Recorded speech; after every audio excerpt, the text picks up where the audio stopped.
حضرت بایزید بسطامی رحمۃ اللہ تعالیٰ علیہ کی بات لکھی آپ نے، فرماتے ہیں کہ وہ ایک دن بسطام کے بازار سے گزر رہے تھے تو لوگ، رمضان کا مہینہ تھا تو لوگ اپنی دکانوں سے اٹھ کے آنے لگے، اپنا کاروبار چھوڑ کے ملنے لگے۔ تو حضرت بایزید فرماتے ہیں کہ میرے دل میں خیال آیا، بادشاہ بھی آئے تو کوئی دکان نہیں چھوڑتا، کتنا میرا مقام ہے، کتنا میرا درجہ ہے کہ لوگ آ رہے ہیں۔ فرماتے ہیں شیطان نے میرے نفس کو بڑا کر دیا، میں نے رمضان کے مہینے میں ایک کھجور اٹھائی ریڑھی سے اور منہ میں رکھ لی، کھائی بھی نہیں، رکھ لی۔ لوگ کہنے لگے دفع کرو، یہ بھی کو بلی ہے، روزہ ہی نہیں رکھا ہوا۔ فرماتے ہیں لوگوں نے مجھے برا کہا، میں دنیا سے ٹوٹ گیا پر میرا اپنے رب سے رشتہ مضبوط ہو گیا۔ میں اس دن جا کے رویا اس کی بارگاہ میں۔ تو یہ جو ہے نا تعریف کا چکر، شیخ سعدی فرمایا کرتے تھے لکڑی کو گھن کھاتی ہے اور بڑے لوگوں کو تعریف کھا جاتی ہے۔ بڑے لوگ جو تھے نا پرانے بادشاہ، انہوں نے قصیدے پڑھنے کے لیے شاعر رکھے ہوئے تھے، چودھری، سردار،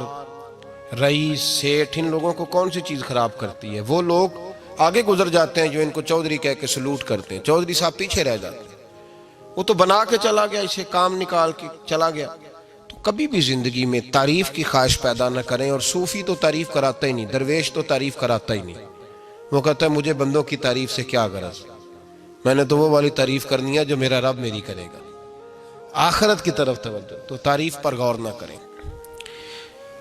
تعریف کی خواہش نہ کریں، لیکن ایک بات ضرور دل میں پیدا کریں، یہ ضرور سوچیں کہ اچھے بندے اور مخلص لوگ، شریف لوگ آپ کے بارے میں رائے کیا رکھتے ہیں، یہ ذہن ضرور بنائیں۔ مخلص جو آپ سے مخلص ہے، مخلص لوگ، اچھے لوگ، شریف لوگ آپ کے بارے میں کیا رائے رکھتے ہیں،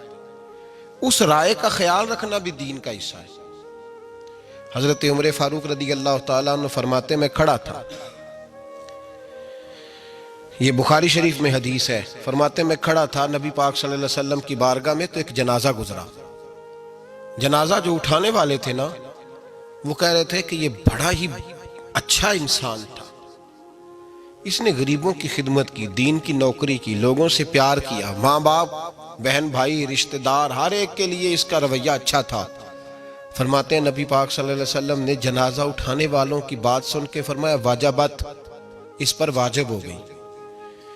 حضرت فاروق اعظم رضی اللہ تعالیٰ عنہ فرماتے ہیں تھوڑی دیر کے بعد ایک اور جنازہ گزرا، تو جنازہ اٹھانے والے کہہ رہے تھے بڑا شریر آدمی تھا، زبان کا برا، دھوکے باز، فراڈیا، بے ایمان، مال کھانے والا لوگوں کا، لوگ یہ باتیں کر رہے تھے۔ تو نبی پاک صلی اللہ علیہ وسلم نے فرمایا واجبت، اس پر بھی واجب ہو گئی۔ حضرت عمر کہتے ہیں جنازے گزر گئے دونوں، میں نے عرض کی یا رسول اللہ صلی اللہ علیہ وسلم،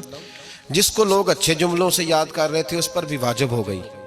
اور جس کو لوگ برے جملوں سے یاد کر رہے تھے اس پر بھی واجب ہو گئی۔ تو محبوب نے وہاں لفظ ارشاد، یہ بخاری کے لفظ ہے، فرمایا انتم شہداء اللہ فی الارض، فرمایا عمر تم لوگ زمین پر میرے اللہ کے گواہ ہو، تم لوگ، چونکہ اشارہ حضرت عمر کی طرف ہے تو اس سے مراد نیک لوگ، اس سے مراد پرہیزگار لوگ، اچھے لوگ، انتم شہداء اللہ فی الارض، تم لوگ زمین پر اللہ کے گواہ ہو۔ فرمایا جس کو جنازہ اٹھانے والے لوگوں نے کہا کہ یہ بندہ اچھا تھا، تو میں نے کہا واجبت، اس پر جنت واجب ہو گئی، اور جس کو جنازہ اٹھانے والے لوگوں نے کہا شریر تھا، برا تھا، نالائق تھا، تکلیف دیتا تھا، چونکہ تم زمین پر اللہ کے گواہ ہو، تو میں نے کہا واجبت، اس پر جہنم واجب ہو گئی۔ اپنے مخلصین کے بارے میں ضرور یہ خیال کریں کہ ان کی آپ کے بارے میں رائے کیا ہے، رائے، اچھے لوگوں کی رائے، ہمیشہ مخلصین کی رائے۔ ایک درویش نے ایک عجیب بات لکھی ہے، ہمارے یہاں کہا جاتا ہے نا زبان خلق کو نکارہ خدا سمجھو، اس سے مراد ہر آدمی کی رائے نہیں ہوتی،